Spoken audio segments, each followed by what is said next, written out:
Hello. Before we get started, as always, I want to say you just read the disclaimer. Hopefully, you did. Hopefully, you understand what you read. But also want to add to that this is not a program where I'm trying to pretend to be a therapist. I don't want. I'm not trying to be your therapist or anyone else's. I'm healing in real time and inviting you along for the journey.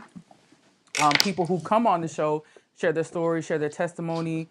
It will come out however they see fit. So you might hear some explicit language, might be some racy content. But again, this is an honor for people to share their stories with us and invite you along to see. So let's respect their the ability to express how they're feeling and their stories the way they choose to.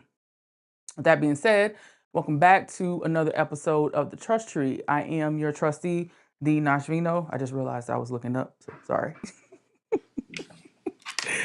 After 8,000 episodes, you would think I would get that right, but whatever. It's live, and that kind of stuff happens.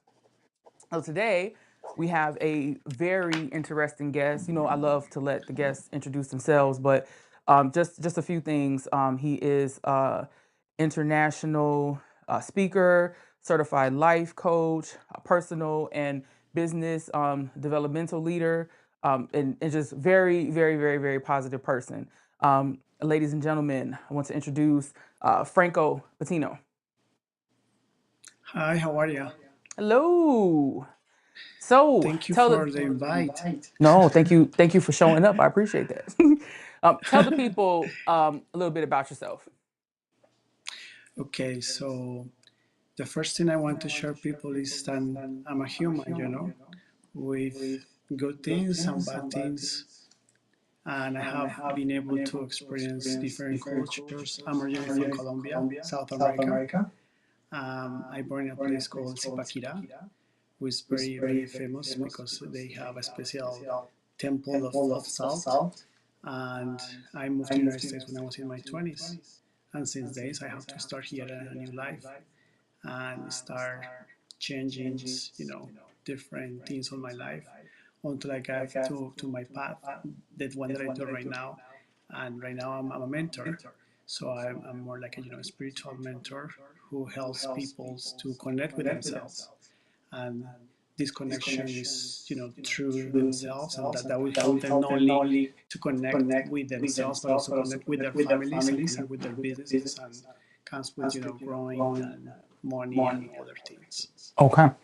Now, when you say connect with themselves, like one of the things that I love to talk about, here on the Trust Tree is pulling from within, right? Because people spend so much time and energy worried about what other people think, like feeling so much judgment and then internalizing that, and that kind of directs our path in a way. Like we dress a certain way because of what people think. We Everything we do is tainted by what other people think. So last year, especially, a big focus that I had was on journaling and doing a lot of self reflection and just figuring out what you need to pull from yourself to where you don't care what other people think. And of course, you would always want advice and things of that nature, and you respect other people's opinions, but just letting it guide you so much, I feel like it's very dangerous and detrimental to personal progress, personal growth.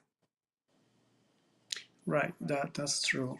uh, my thing there, and I don't know how often are you to do an exercise with me. Okay. So close your eyes for a moment, Okay. Okay. and then just do some breathing. Just breathe through your nose. And then I'm gonna give you a word, and then you're gonna tell me who comes to your mind when I give you this word, right? Okay. Who who comes to your mind when you heard the word love? My husband, Give me his name. Pierre. Okay. Who else? My children, Give me their names. Louis, Uh huh. Brooklyn, Lakyla, Okay. Kier, Pierre Jr., and Estella. Okay. Stella.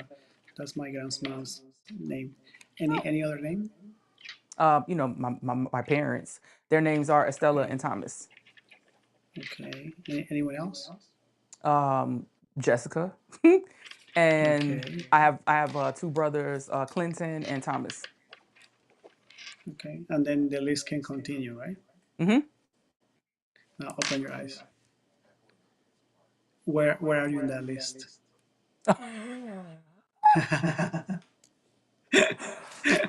That's funny.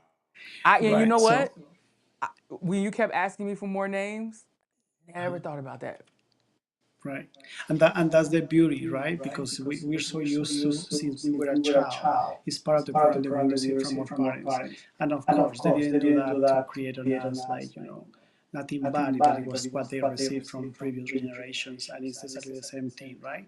You love your parents, you love your brothers, you love your sisters, you love your community, you love your husband, but nothing internally with yourself, right? It's like no a deep relationship with yourself. And in the other side, always we have here in sociology from something or someone called God. But that's when I ask this person, what that represents to you is coming with this authority, like the fear and the judgment and all that. And that creates only blocks and blocks and blocks in the relationship that you can build with this energy. Yeah.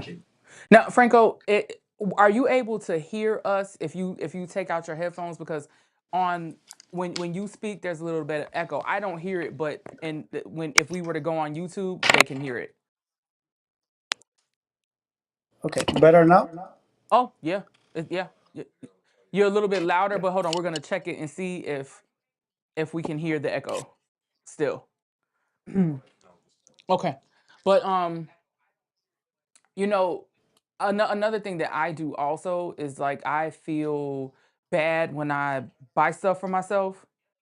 I'll be like, oh, I could have spent that money on whatever, and no matter how big or how small it is, And I'm working on that. I'm working on that too. Like, because I want my children to see me be human, you know what I mean? But also see me struggle with things so that when they get to the age where they have like real life problems, they don't get so anxious, but they also know how to pull from themselves and self-soothe. And I think when we have babies, they want babies to learn how to self-soothe so they don't cry all night. But then we lose that.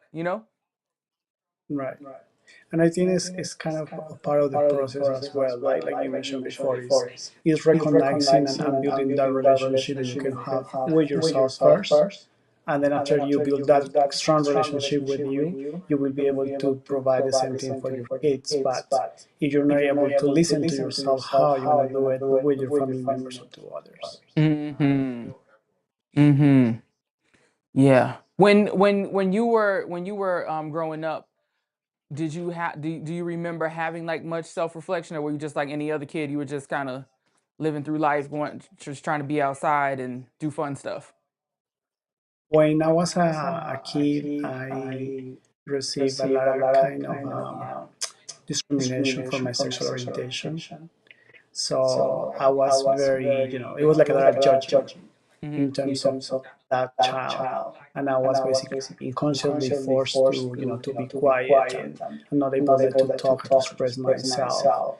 And then I was like getting to the point of, okay, so if I'm having issues because they don't like the tone of my voice, what kind of things I can do to validate my existence, right? And then I start focusing on my studies and getting great aids, and then from that saying to my other colleagues at the school, like, okay, I will help you with the homework, I will help you doing this, and I was like creating the kind of environment to be accepted. So it was interesting to see how I have to validate myself in that moment in order to be accepted. And then through the years, understanding the dynamics and understanding why I was doing that and why I was so focused, in the studies. Now, when you were, like making yourself helpful, making yourself available, were you getting like positive feelings from that for yourself, or were you in a way were you feeling like you were being used, or like they only like me because I'm helping them? Right now, the perception is different because I feel that I'm able now to find what is my passion, what is my purpose of my life. So I'm a huge believer, in God. but again, not necessarily in this God of the religion, but it's more like this God of an energy. Uh, and then I do believe that I'm able to be used, and I am able like to serve to help other people's generate their healings. So when I'm working with families, or when I'm working with an individual, so that I really feel like very enjoy myself. Like I really enjoy serving to other humans towards that. But it's totally different because I don't feel like, okay, people are using me anymore. And the reason why that's not happening is because I don't feel that I'm using myself anymore. Like in the past, the internal relationship that I was having with myself, it was towards that. Like, okay, I'm gonna use Franco to do A, B, C, D, and G, and then I find out like why I'm doing this, because again, if someone is using you externally, it's because it's a conduct that you have inside you. Okay. Franco, I don't want to cut you off. We're having really bad audio issues because you're still echoing, even though you're not using the headphones. You think if we have him hop out and hop back in, because now he would start without the headphones, it might help?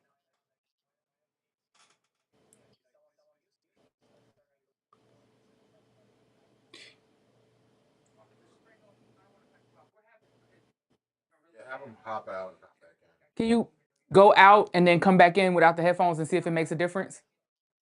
Sure. Thank you. Thank you for your patience, everybody, while we work through this. Sometimes when we have people that are on virtual, there's a little bit of echo, a little bit of issues with the audio. Sometimes that fixes it, sometimes it doesn't. Every now and then when I have to join virtually, I have the same, issue. You know how that goes. So we'll just wait for him to get back. And here he is. Hello, can you hear Hello. me? Better? Uh-oh. Now we can't hear him at all. Can you hear me now? I can't hear you. So just keep talking because you'll come Hello. in when you come in. 1, 2, 3, 4, 5, 6, 7, 8, 9, 10. No? Can you hear me? Yes, I can hear you. Wait. Can you hear me now?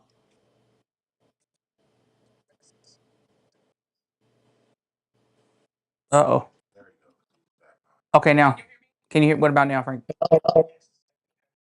I heard that. Can you? Yep, that's perfect. Okay. Okay, now Do you want me to when get close, or it's okay the way? no, you're good. You're it's fine. It's great. When you were Okay. a kid, so we're talking about when you started to offer your like, be of service to others. Um, at that time, did that kind of awaken something in you and make you feel like when you grew up you wanted to go into service in some kind of way, or you were still just going through the motions? I don't think at that time I knew what was gonna be like my end.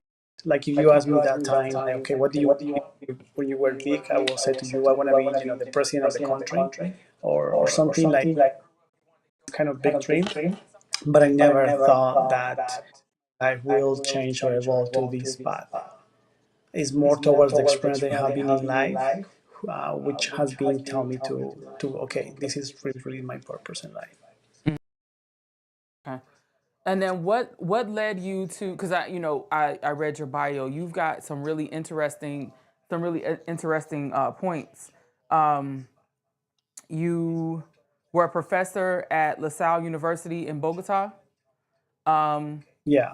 and then in I guess like a couple other institutions, and then you started giving lectures across the country. When you were a professor, what was your area of expertise? Computer sciences. Okay. That's how it was.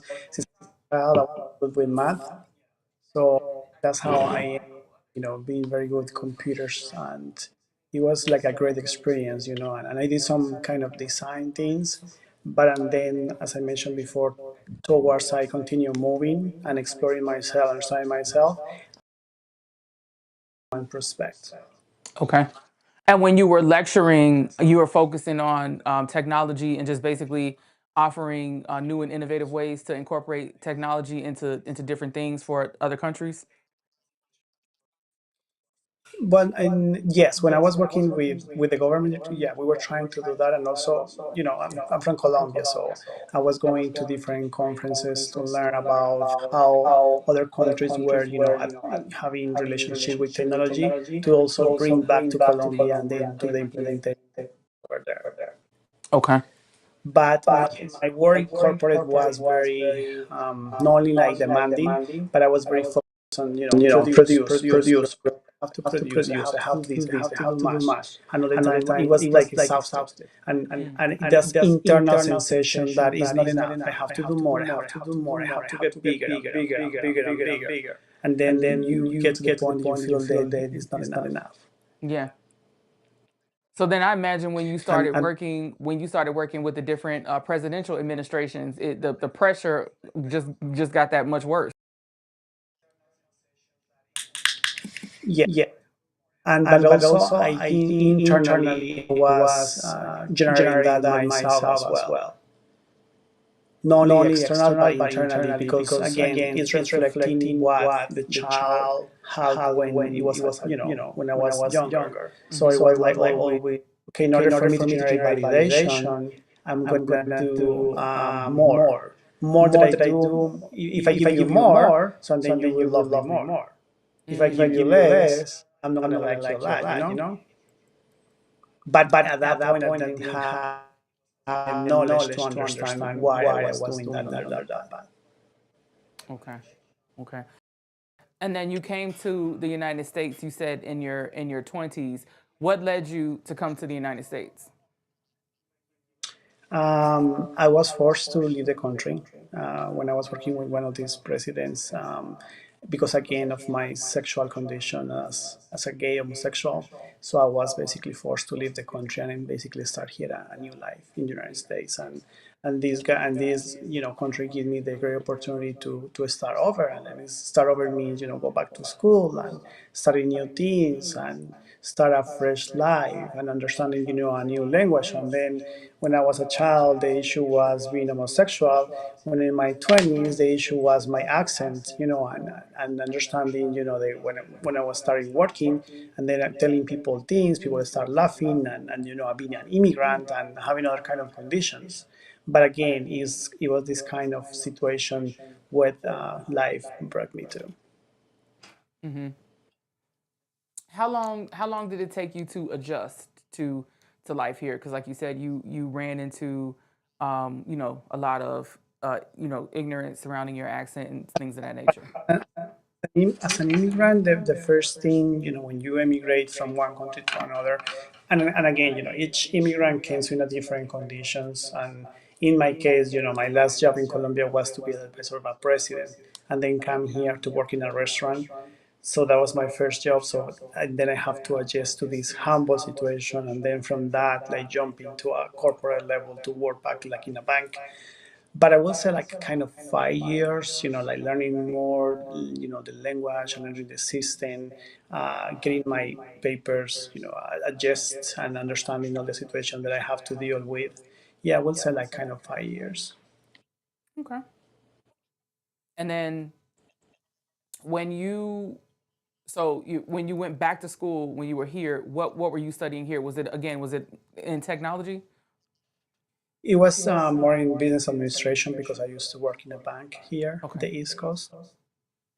So Okay. I went to the administration part. Okay. What start what came first? Was it the personal and business development, or was it life coaching? I will say the personal, well, I think the business side, like I learned that, when I was working in corporate and toward the university, when I was studying business administration. But moving towards, this personal side and to understand that it was more. When I moved to Seattle, Washington, I was married. And then when I married, I was thinking like, okay, I'm going to be married forever. And then understanding that that's not true, and being able, to go towards to a divorce, and seeing that as a human from another perspective, like even though with all the knowledge that you have and education, you struggle in the marriage and things are not doing well. So that really helped me to saying, hey, now it's time for me to start learning new things in the other side of the picture. Mhm. Everything, and that's how I started, with the other path, and doing things like with Tony Robbins or Landmark Forum and other schools that help me understand better how the human mind works, and how why I was taking this decision and when this is start and what are my roots, and that took me to the other stages. Okay. Now, when and what does it take to be like an advisor? You know what I mean? Like to go back to the business and personal. Like what qualifies you to do that? I think it's a combination of both. One is, my studies plus the background and the experience that I have. Here, I was able to open a business, and it was very success business. I have a spa, which I started, as a hair salon because I was married to a hairstylist. And then from there, that was the other part too. When I was on the salon, I learned about everything to do, with the skincare and the facials. And I have conversations with my clients who are coming with me and say, "Oh my God, what do you do to my face? And how you do this? And I look so much beautiful." But then the other part was that when they were going there, they were starting like talking to you about their personal lives and the issues that they have, and the issues they have with with their husbands and families and all that. And then again, the big question is like, so this is a woman or man that they have their business, their success, but they're struggling in their personal side, and they're coming here to talk about it. And then I was gonna ask you that. I was reflecting initially that with myself. I say, okay, I'm struggling too. And then get to the other side where I was like, okay, now I'm able, to get help here and be able to learn more about more of this. How about if I create a model where I'm not only going to help me, but also is going to help others? Mhm. Mhm. I remember when I was 18, they had expanded the safe haven program here in Chicago. So like a woman can take a baby to a fire station or whatever place participates in safe haven, and you can just say, you can just no questions asked, you can just leave the baby. But like it's got to be under a certain age, to fall under the no questions asked. But at the same time, they were rolling out another program for adults where they were training barbers and hairstylists and people that estheticians, people that focus on personal care, to be trained to not necessarily be therapists, but to recognize signs of someone that's being abused or like they're just not safe, because these are the people that get people at their most vulnerable. You're sitting there, and then I guess because you're taking care of them, you're providing a service in some kind of way. They relax and they start to confide in you with all types of things. So I don't know if they still do that. They still offer that training, but I always thought that was really cool because yeah, that it's got to be like if you go to an emergency room or something like that, they'll always ask you, "Are you safe?" and all that kind of stuff now. But like most people probably would just lie and say, "Yeah, I am," because they don't trust them. You know, but And I feel that's part that that I found out here is that that's something that I have learned in my path, right? Like the more honest that you are with yourself, the easier that you're gonna be able to connect with other people. hmm Soul is clean, so and then it's gonna be able to connect easily to other people. Like for me, it's easy like to have a conversation with someone and then just start, and then they feel like confident, and they ask me like, "How do you do that?" Like it's hard for me to tell someone my issues, my problems, and I just come here and it's so easy. Or I have the situation when they just start and they feel open, and it's like so much resistance that they have for years, and they just start crying and crying and crying, and they were like, I understand even what's happening. I'm like, you just feel safe, and it's like a safe environment, and you're able to express yourself, and then our goal is to find a solution to the situation that you have, because it's like a lot of stress, and unfortunately I don't want to generalize, but even with their own partners, they're not gonna able to express their emotions because they're scared or worried of the reaction of their partners. Hmm. Yeah. And you are you divorced now? Yes, I'm Okay. divorced like for 7 years. Okay. So when you were going through that, because that's a lot, like having the losing that partnership, and then also just like sometimes people look at it as like a failure. Like, how are you able to do all the things that you're doing, but also managing going through that at the same time? I think it was part of the process, and again, at that time, I was being like honest with the people, and explain to them like, okay, I'm going towards this situation. I'm not gonna lie, this is the situation that I am, and still, and as of today, I'm not. I will never believe I'm gonna have like a perfect life. So if I'm struggling in a specific situation, I'm very honest with my clients. One of the things that they said that they really love it is that I'm an open book, right? And I always share with them my own experiences when I'm working with them, because I think that will help them to connect. When I was married, we have a situation because my mother-in-law has have some issues with alcohol, so that ended me participating in an organization called Alanon. I don't know if you're familiar with that. That is Hmm. for family people, and I was there for over a year, and that for me was like another great tool of things to learn about detachment, and how you can detach for someone, and what is to be angry, what's to be upset. And it was like a super very very good way to train my mind to understand things a little bit different, and observing, understanding that everything that is generated outside is more reflected with myself than with someone outside. So I feel that is like a training part, right? It's like for people, it's like, okay, you and I, let's go to the gym and we're gonna work out and we're gonna lose some weight and then we're gonna get some muscles. And when we see this, and especially with someone that really really want to impact their body, they were like, oh yeah, let's do this. I feel nice, and we take a picture here and there, and we are at the gym. But if we say something like, okay, let's talk about, how are your emotions and how do you feel on your depression, or your anxious or something, it's like, you know, Yeah. let's be secret. No, nobody can know that. Shh, shh, shh. To be secret.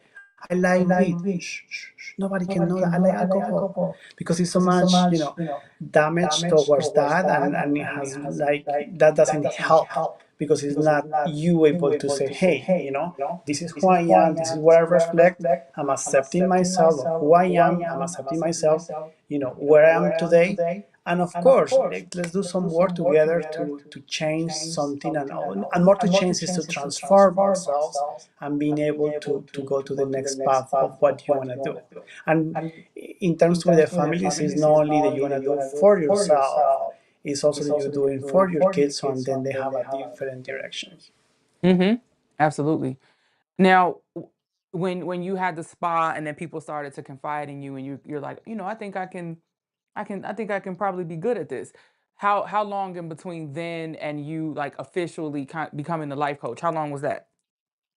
Took me, I would say, like 3 years, kind of, because at that moment when we have this separation thing, my ego was like super high, and then my ego was like, if my marriage, it was not great, at least the business that I ending being is gonna be great.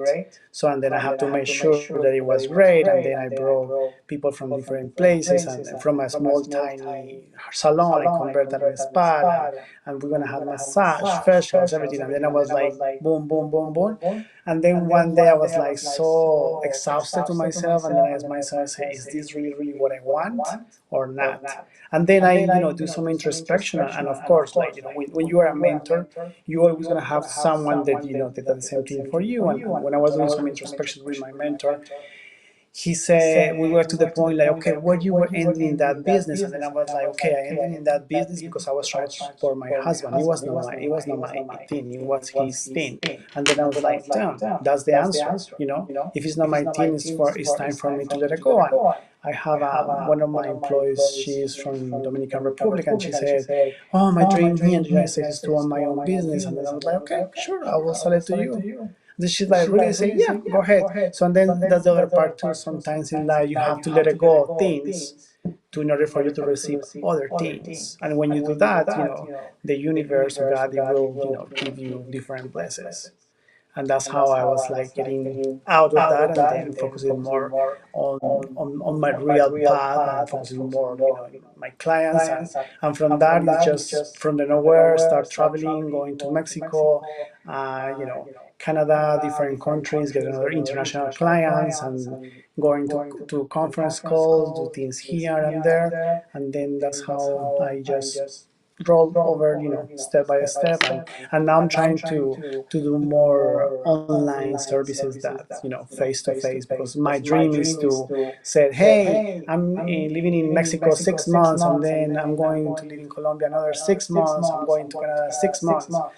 The situation I have right now is that the clients that I have, they are so used to see me face to face that when I tell them, hey, I'm going to San Salvador next week, okay, we'll see you back when you're back, they don't want to do that in online, they're not used to. So I need to open a different environment for that. That sounds amazing. Living just just flying by the seat of your pants and just doing what you want to do, but still being able to connect with people and do what you love. Yeah, I see that. I definitely see that for you.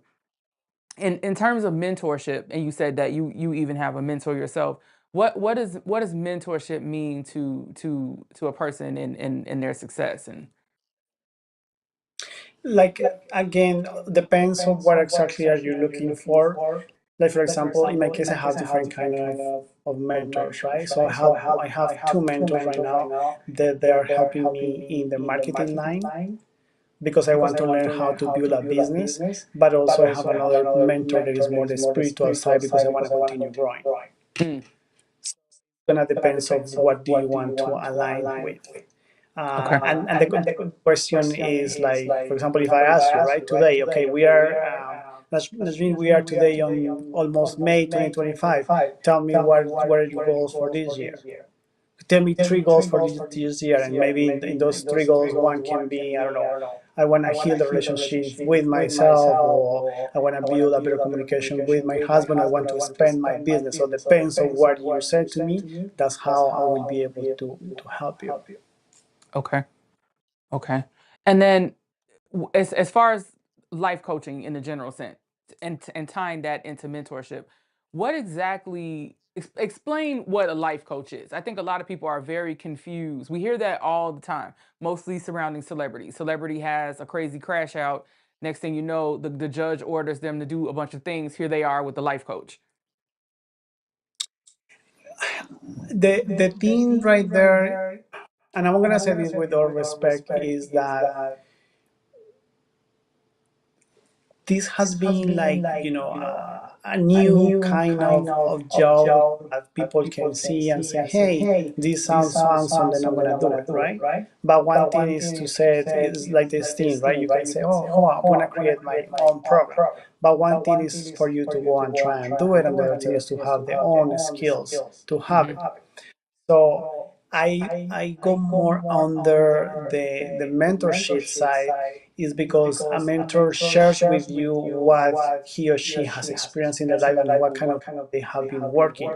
And it's not gonna be focused on myself, it's gonna be focused on you. And it's more like, okay, if you're in point A, how I'm gonna take you to point B. I see more the life coach things in terms of this, go, go, go, you have to do it no matter what, you have to go there, da, da, da, da. It's my own, but for me, it's more in terms of how can you create this balance in your life. Yes, growing is important. Yes, making money is important. But at the same time, we have to do it with having your family in balance. If we don't have a family in balance, what's my point of you doing making, $1 million if you are making that much and you're like, oh my God, what I'm gonna do? I don't have time for my kids. So for me, the balance part and growing towards the right direction represents more. That you're gonna be able, like, not only to make the money, but also you're gonna be able to enjoy what are you making or what are you doing in your life. Okay. And then when you're like conducting a session with a person, or even like you're like, do you do like an initial consultation? Like you'll talk to them and like just kind of ask them questions to see like where they are and what they really need to focus on? Or do you find that most of your clients, they tell you, this is what I'm struggling with and this is what I need help with? I'm going to give you an example. So this is so interesting, and I love this question that you asked me. So, for example, someone comes to me and say, "Hi, how are you? I'm having issues because I broke up with my boyfriend." So the person think that the issue is that she or he broke up, with boyfriend, girlfriend, or whatever, and that's not the issue.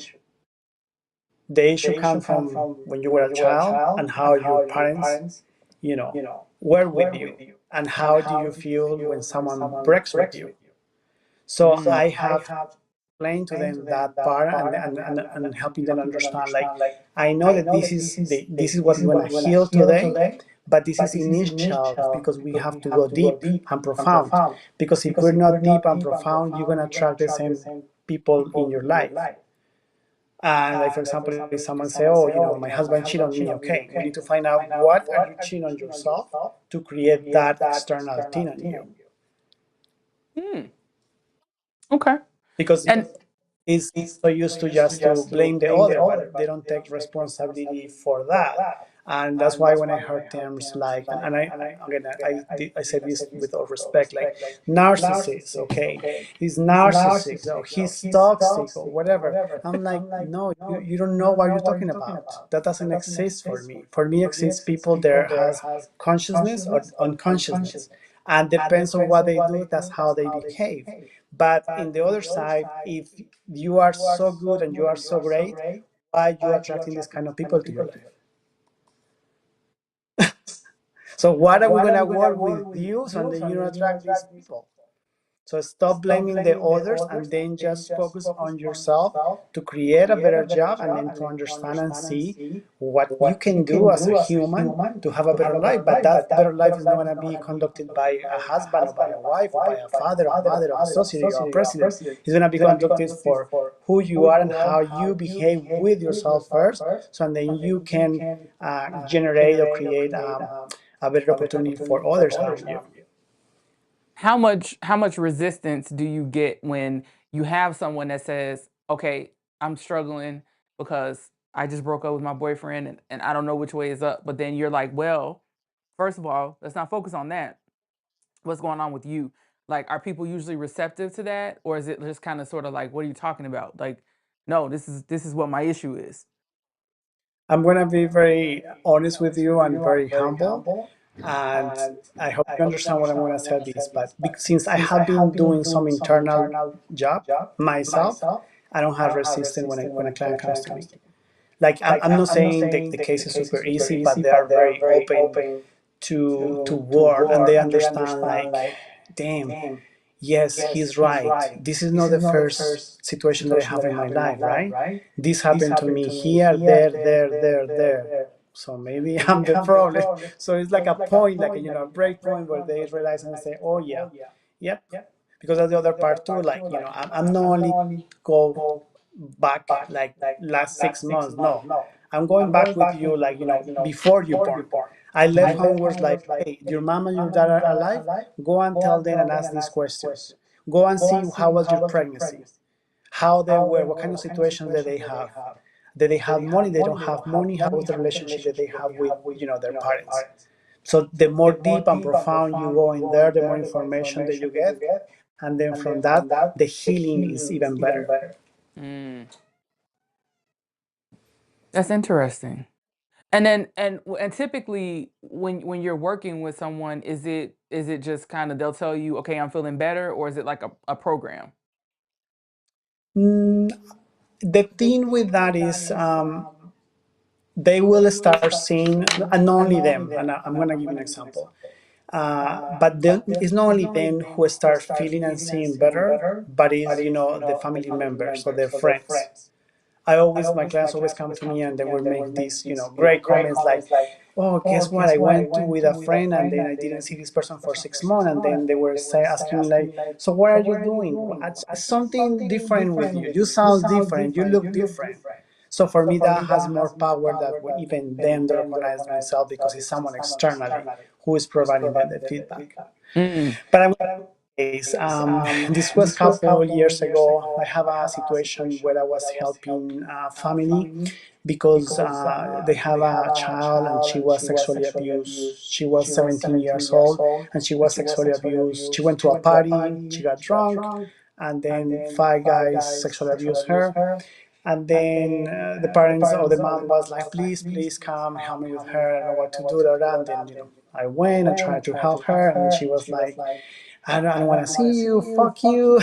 I don't want to be here with you. I hate you." And then the mom was like, "Why you do that? You don't have to respect. He's just trying to help you." And then I said, "No, no, no. Don't worry.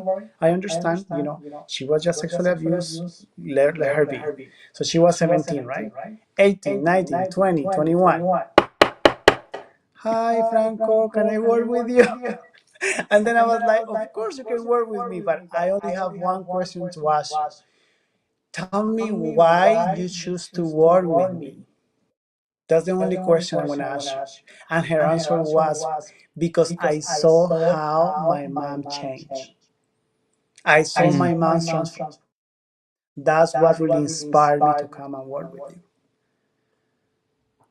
And that for me is just gold, because that will go from there. And now we have been working a couple of years, and she just got a baby, and it has been like an amazing experience. But it's this like intimacy part of life, when you have this someone outside who always gonna be there for you and guide you, and it's gonna be until you choose to do it. Do you think that because you're constantly working with people, at at some of their lowest points, you've kind of seen, a lot of the ugly side of people. Does that affect you in personal relationships? Like, can you recognize signs of someone that might be textbook toxic, as people would say now? It's easy for me, like, to recognize that, but at the same time, through the years, I have activated more my compassion, not only to myself, but to the others, and to understanding that everyone is in different levels. And again, it's easy for me to come to you and say, "Hey, you have to fix this. Hey, you have to fix that." But one thing is that I'm going with that judging, and the other thing is for me to understand and, have the space to say, "Hey, tell me your story. Mhm. Tell me what happened. Why are you like this? Why are you like that?" So I feel that when you as a human really, really understand that, you start seeing and observing people in a different behavior. Okay.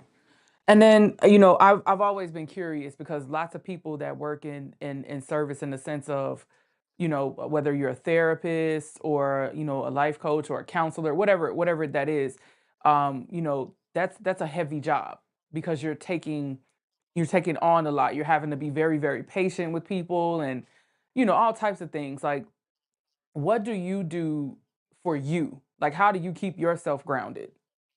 I clean myself.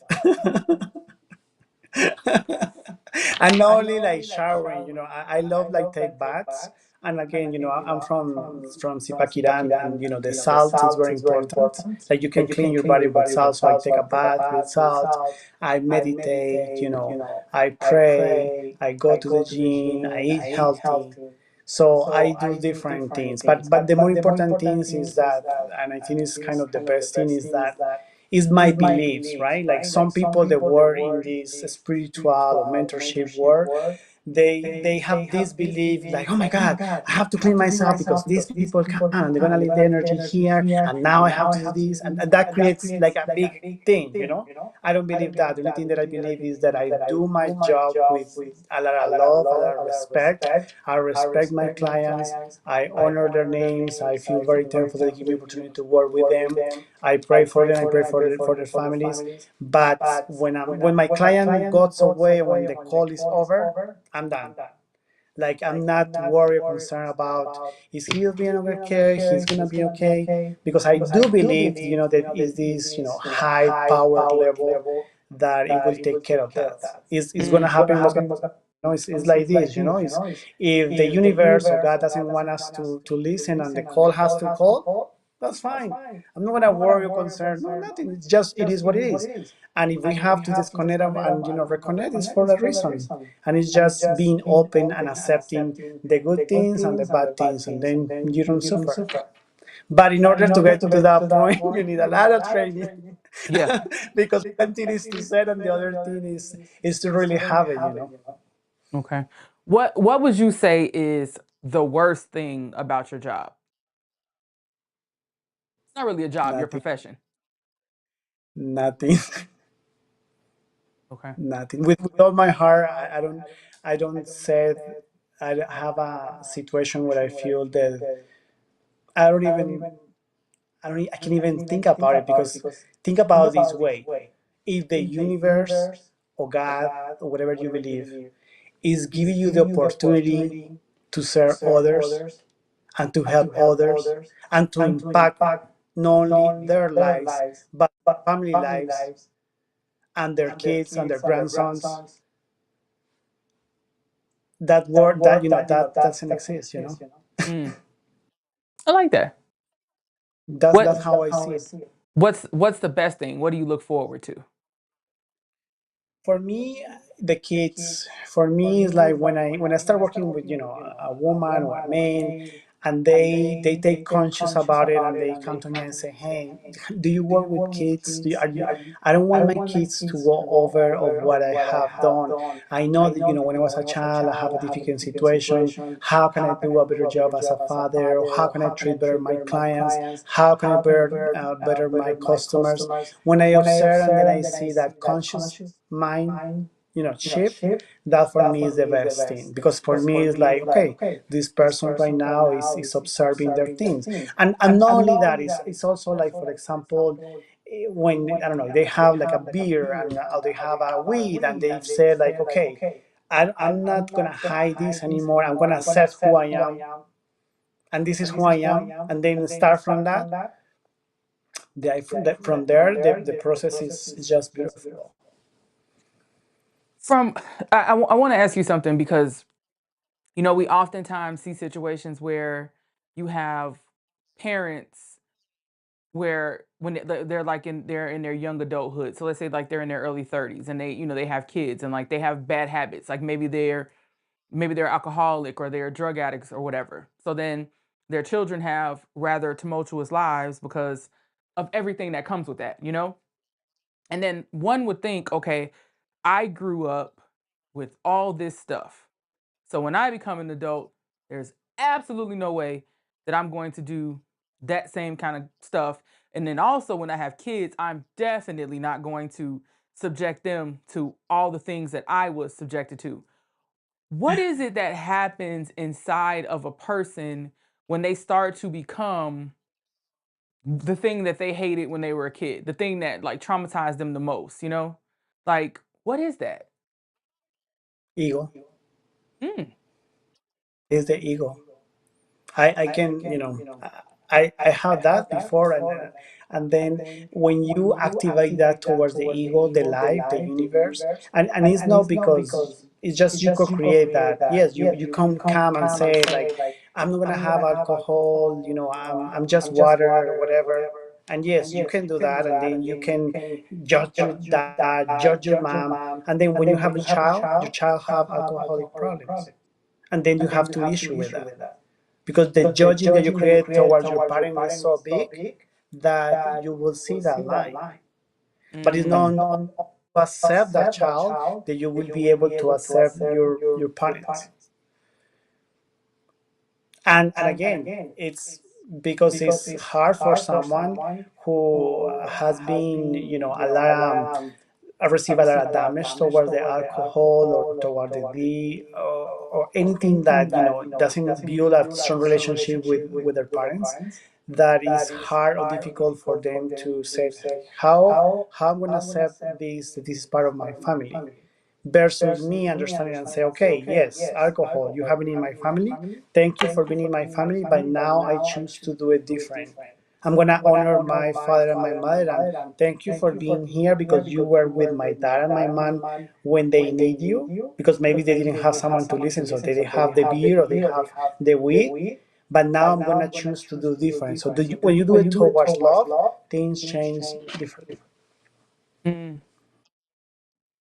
I I, recommend you. I don't know if you ever watched a movie called From the Street to Harvard. from the street to harbor. Okay. Yeah, it's a very very good movie, and this is like about this girl, and she has issues with her mom, and her mom was doing drugs and alcohol, but she never said to her mom like she's just focused on herself. Okay, I want to be a good student. I want to do this. I want to go scholarship, and she just focused on that, and then the life moved her to another stage. And I imagine she had her own struggles, and she. Oh, okay. I'm gonna check that out. I think too, like as we get older, we interact with more people, different walks of lives, and we see people experiencing different things, and it makes not only does it make things more real, but I think it either makes you super judgy or super understanding. Like there's like no middle ground, and Mhm. like it's that self-reflection that I think helps with everything. Like you see a lot where it says time can heal anything, but like I don't really know if I believe that anymore. You know, I think it's you just got to do the work. You know, Right. whatever that means I for always you. tell I always tell my customers, if you're gonna work with me, you have to pay two prices. One is the emotional price, and the other one, is the money price. Because if it's free, it's not gonna be worth it for you. When you pay something, it's like these ladies that go and say, "Oh, I'm gonna buy a Michael Kors, a Louis Vuitton." The bag in their closet is like, oh my god, to put a bag, where's my bag, because it's expensive, and I will take care of my bag or my shoes. No, no, no, these are my special, right? But when are the free ones, oh, whatever, because it's Just not throw valid. them in there. Right, and this is exactly what they do with themselves, because they haven't seen their value that they have, so they don't treat themselves well. And it's exactly the same thing. When I see someone that is like you say, super judging, my compassion activates right away, because I said if he or she is super judging to someone external, I can imagine what they say to themselves, Yeah, how they treat themselves. yeah. I've very recently started being much nicer to myself because I've always been like very hard, very critical. If I make a mistake or do something wrong, I sit in it for a while. It's like, I'm learning as an adult that you can't stay in that. That's pretty gross. And you mentioned that one of the things you do to serve yourself is you meditate. I tried to meditate a couple times, but there's so much going on in here that letting those thoughts just go is like impossible. Like how are you able to successfully do that? The first thing that I noticed when you say that is that you're unconsciously looking for perfection. You're looking for progress. So the first thing I would recommend, and I can send you something, is to start connecting with your breathing. To just start like breathing. And then you will, after that, you will go to the next level, and then more that you practice, the better that you get. But it's without you. If all these ideas and things coming is normal at the beginning, because that's the other part too. I always tell my clients, like, you need to recognize one thing, and is that your body and your mind, they don't want you to change. They want to be in this comfort level because they can do whatever they want. But when your soul is really in charge, things start to change, and they don't want that. They're having a good party, They don't want you to focus on your things. No, they want to just enjoy, have fun, and yeah, yeah, let's watch Netflix for 20 hours. Let's be in the phone for 20 hours. Yeah, reading, writing things. So that's boring because that's how the program is. But after you get, one page, another, and then continue, you go to the point where you're like, oh my God, this is great, and I'm more creative. I have more ideas. I can do all these things, but you need to create that to get there, and at the same time you need to have compassion with yourself, not like, okay, I'm going to close my eyes here, I'm going to meditate, oh, I have to go. It's not going to work. You have to be willing again to pay the price, emotional price, the time, and the investment that you're making. I like that. Okay, we want to try that. I want to ask you. I feel like everybody is striving for the same thing, which is basically peace, love, and understanding. What do those things mean to you? Okay, you said peace, love, and understanding. Hmm. I think those are great words, but one thing is to see the words and another thing is to feel the words. You know, one thing is that I say I love you, and the another thing is I really, really feel that love, Hmm. or feel really in peace, or feel that I'm not there. So it's not only to say that's one thing. The other day I was talking with someone, and they were coming to me and say, oh, I'm doing some, I'm visualizing some things, and I'm saying, I don't know, I'm good person, I'm doing this, or I'm intelligent, but I'm like, it's not only for you only to say the things, because that doesn't work like that. Your energy has to go to that level. So it's what kind of things you do to have that and then to interact that. You cannot come to me and say, "Hey, I love myself," but you're not eating well. You're having bad habits eating. You cannot come to me that you're eating, that you are loving yourself. There's no way you can say that, because it's incoherent. So it's like, okay, whatever I said, how can I continue to work towards that? And of course, it's not that you have to be in a perfect mood, but at least you start changing this 1% every day to get there. If you do that in 365 days, you will get much better. But if you in the same thing over and over and over, and then you don't do nothing to change. It's exactly the same thing like when I heard, like, these parents comes to me, oh, my kids, they don't have good grades and they don't do these things, and then I was like, okay, what is the issue that they have? They don't like to read. And then I asked them, how many books do you read? I don't like to read. So how you pretend your kid's gonna read when you don't have those things? Hmm. You have to leave as an example. So here with this is exactly the same thing. It's like, okay, maybe I need to recognize I'm gonna start. I love myself 1%. Now, what I'm gonna do to do 2% or 3% until I get to that 100%. What that represents. Okay. All right. Well, I want to be respectful of your time because we're at an hour. Tell the people how they can get in contact with you, to receive your services, and also follow you on all your various social media accounts. Thank you. Thank you for the opportunity. You can contact me to Franco Alejandro Patino is my social media, and you just can Google it, and then I will appear right away. That's in Instagram or on Facebook. And you have a YouTube channel, but right now it's only in Spanish, so I need to build something in English. But we will get there at one point. But yeah, that's how I'm in social media, Franco Alejandro Patino. Okay. Well, and then they can certainly speak to you in English, obviously. So if they direct message you on whatever platform it is, you Yeah, can. I want to work with someone I always make laugh of this, with a Sofia Vergara accent. I'm here, the Colombian version.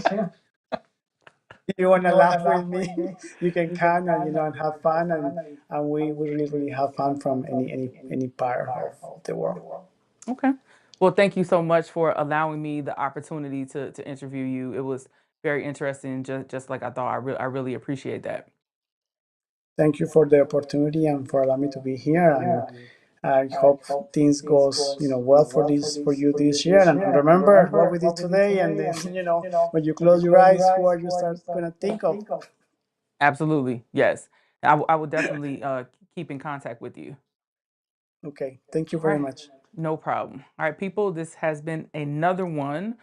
Thank you for tuning in. Please like, subscribe, and share.